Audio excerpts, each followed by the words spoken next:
Ah, Good morning po. Nandito ako ngayon sa garden ni Ma'am Rolita. Kita nyo naman kung gaano kalawak tong bougainvillea farm niya.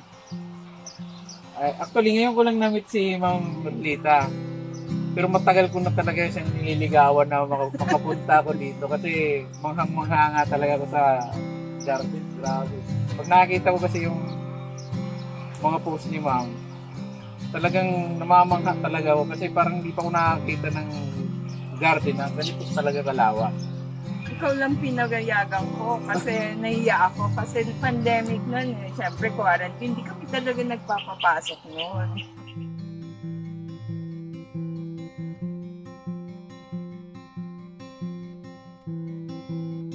Para may idea lang kayo kung gaano kalaki ang bougainvilleahan ni Ma'am Rolita.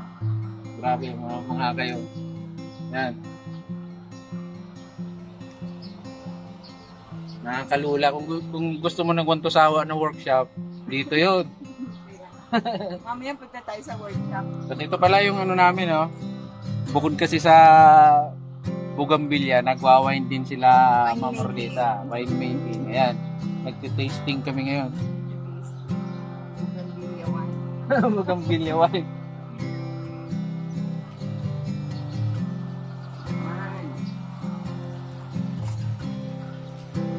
Ma'am, paano kayo nag-come up sa idea? Kasi ang alam ko nga, ikaw ay orchids dati. Oo. Pero lately, napansin ko nga, sabi ko, puro bougainvillea yung nakita kong ano mo. Oo. Yung ba't kayo ma'am nagka-idea na ano? Many reasons, pero yung most, parang umalat yung tubig dito. So, hindi na kami maka-orchids. Well, as well, laboratory kasi kami dati, mahirap na, ang daming tao. Tapos, so, ang pag maalat yung tubig, isa lang yung flowering plants na pwede. Bougainvillea lang talaga. So, I researched it. So, biglang, bougainvillea na lang. Tapos, I made the two groups, Bougainvillea Philippines. Kaya biglang sa'yo pala yun, no? Oo, April. Tagal na, parang 8 years ago. Di ba biglang sumikat ang bougainvillea? Ayun. Actually, ang bougainvillea talaga, parang hindi nawawala sa uso talaga siya. Oo, pero yung hindi naging craze. Di ba? Recently lang nabaliw talaga yung lalo nung pandemic, ma'am, ano? Oo. Kasi walang mapagka... Actually, before the pandemic, we were holding na international conferences. Mga ganun. Kaya naman ako nag-bonsai bigla kasi nakikita ko yung tumutubo dito na ang gaganda ng mga trunk, naman ko. Every single one, no two alike. Yeah, parang ayan pa, oh. Exotic mga movements talaga. Exotic mga movements. So, alam nga namang wala akong gawin iba, di ba? Pero ibig sabihin, ma'am, andun yung ano mo, meron ka ng natural na sa isip mo ba? Alam mo na maganda yung ganon. Tsaka medyo may artist. May artistic. May artistic instinct ka na, ma'am, eh. Medyo mataas ang mga grade ko sa art ng bata ko. Yan lang. Kasi di ba, ma'am, yung iba mahilig sa bougainvillea pero as in yung pamumulaklak lang. Hindi niya maiisip yung pagbubonsai.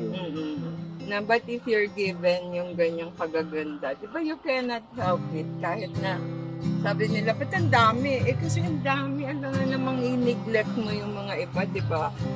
Saka iba rin kasi, ma'am, ang ganda pag namumulaklak na, gagawin mo pang bonsai, doble yung ganda. Kaya nga. Di ba yung ganyan, paano mo ibibenta naman yan? For landscape. May hilo landscaper. Yeah. Di ba? Mga kanya-kanya sila. You have to find the best position, the best, diba, branch, gano'n. Tapos, the best color pati because they're all grafted. Ang variety, ma'am, ano? Oo, ang dami mo nga iniisip habang ginagawa magawa mo. Tapos of course, like yung technique naman, through the years na lang yun. Diba? Usually, ano yan, ma'am, trial and error. Trial and error talaga. You have to do your kahit may talent pa. Hindi mo gagawin. Ayun yung traditional. Yun na. Tapos ang tamad. Putol-putol. Hindi dapat yan, ma'am, drop din, ano. Maganda yung forma niya. Kaya wala naman sa bulaklak. Kaya nga. Pero ang tanda na niya, more than this. Parang ito, ma'am, nga. Ganyan din po.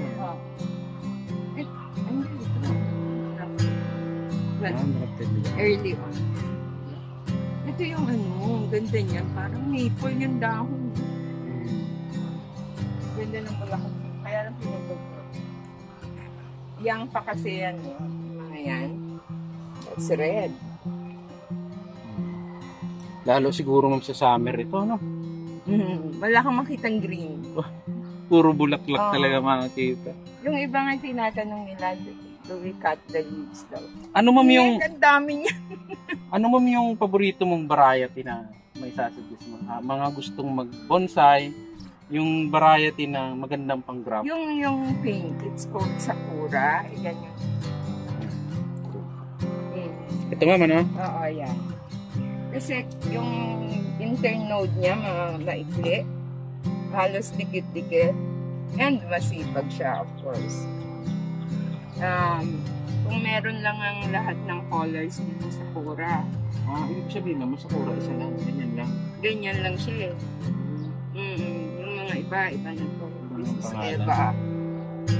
Medyo okay din siya, pero I would have, yung flower pa rin niya, mas okay pa din yung Sakura eh. Ito naman, ang ganda din ng Yan. Gusto Brisa. That's Brisa. It comes in different colors. Yun, ma'am, saka ito. Parehas, ma'am, no? Ano yan? Ito po. Oo. Sakura yan. Ito yung parang ganda din yung isa. Parang yellow-orange, ma'am. Tingkad, no, diba? Yung isang ganito, na variety, red naman. Pansin ko ito, ma'am, ano? Parang baka may 2,000. Ilang 1.5 siguro. Ilang taon mo ito, ma'am, ano? Kumbaga, Pandemic. nag-start siya 2020. I guess yung mga rootstock nandyan na matagal na hindi lang napapansin. Bigla lang hinukay. Mamaya punta tayo doon sa forest ko ng rootstock. Kumbaga pandemic, pero ganito na siya kagaganda, no? Hindi. Gumanda lang sila kasi wala akong magawa ng pandemic. Kasi hindi kami lumabas dito. Pero ibig sabihin, yung mga materials. Yung mga materials, matagal yes. naman, no? Oo, siguro. Kasi ano na siya eh. Mga matatanda na rin Ang yung... bilis din nila eh.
Yun lang po para sa video natin ngayon. Sana po ay nag-enjoy kayo sa panunood.